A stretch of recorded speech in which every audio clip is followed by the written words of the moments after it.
The glorious exit strategy. Yes, it's where you get to translate all your hard work and risk into a tangible financial sum that exceeds your expectations, and you gallop off into the sunset. That is very achievable, but it takes a strategy.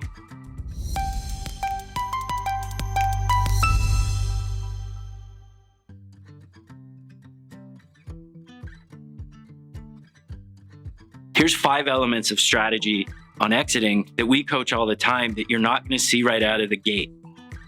Because exit strategy just isn't a framework and a standard template.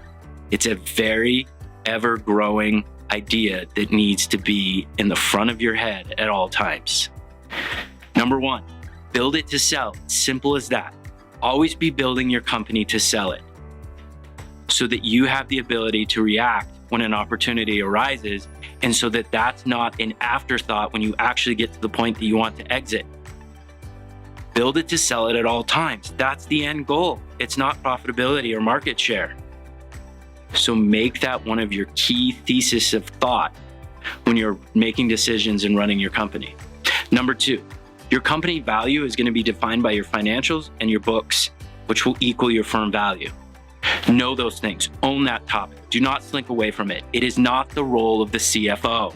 Yes, they control it and they help manage it, but you as the owner need to know it as damn well as they do so that you can understand the actual language that your business will be evaluated at.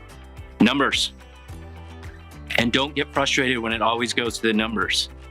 When I look at acquisition documents, I go right to the numbers before I read any of the language. Numbers matter.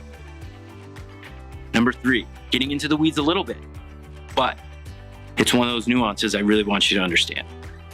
Discretionary costs and owner costs are fine. I'm not saying they're bad, but be able to clearly communicate them, explain them, and understand how they impact your firm value.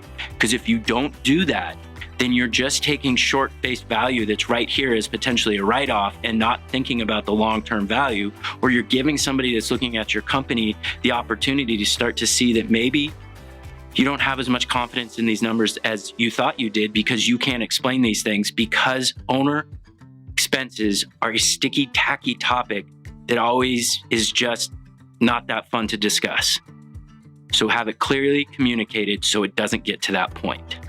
Number 4, define operational roles. Your company is defined by the operations and how they do things. Make sure that you can define those easily so it's not just a person, it's a role. And that's not a job description. Be able to show that. Be able to find a way to communicate to your potential purchaser what those roles are. Because the other aspect of that is if you don't, you might trap yourself within the company. Or your employees might just be seen as a unique aspect and not truly understood. It doesn't matter which roads you go down on defining operational roles. That will give you a clear platform that somebody can evaluate the company at, not just the people. All right, number 5. It's a really cold, nasty glass of water to drink, but here's the reality of it, and you need to be okay with it. You don't control the value of your company or the market. Your company is only worth what somebody is willing to buy it for. It doesn't matter what else is happening. That's the part you can't control. You can do lots of things to help that, but don't back yourself into a corner and give yourself a milestone of age or date or something else. Look at the market, know when to react, understand it, and realize that you're not in control. You might only get $6 instead of 10, or it might exceed your expectations. But instead of just hoping and forcing yourself to just say it's gonna work out, take control of this situation, own it, know it, so that you have some comfort and confidence and can make a great decision and negotiate an exit at a wonderful price point. There's hundreds of other things in the exit strategy that come into play, but these are 5 I really want you to wrap your head around because they really trip people up all the time. And these will lead your thought process into thinking about other unique aspects. Remember, exit strategy is always happening. And it takes a little bit of throwing out your ego and realizing you don't have complete control. Because yes, it's a reflection of all your sacrifice, hard work, and risk. But at the end of the day, it's gonna work how it's gonna work. So do the best you can to put that in a great position for yourself. All right, good luck on exiting. We'll see you down the road.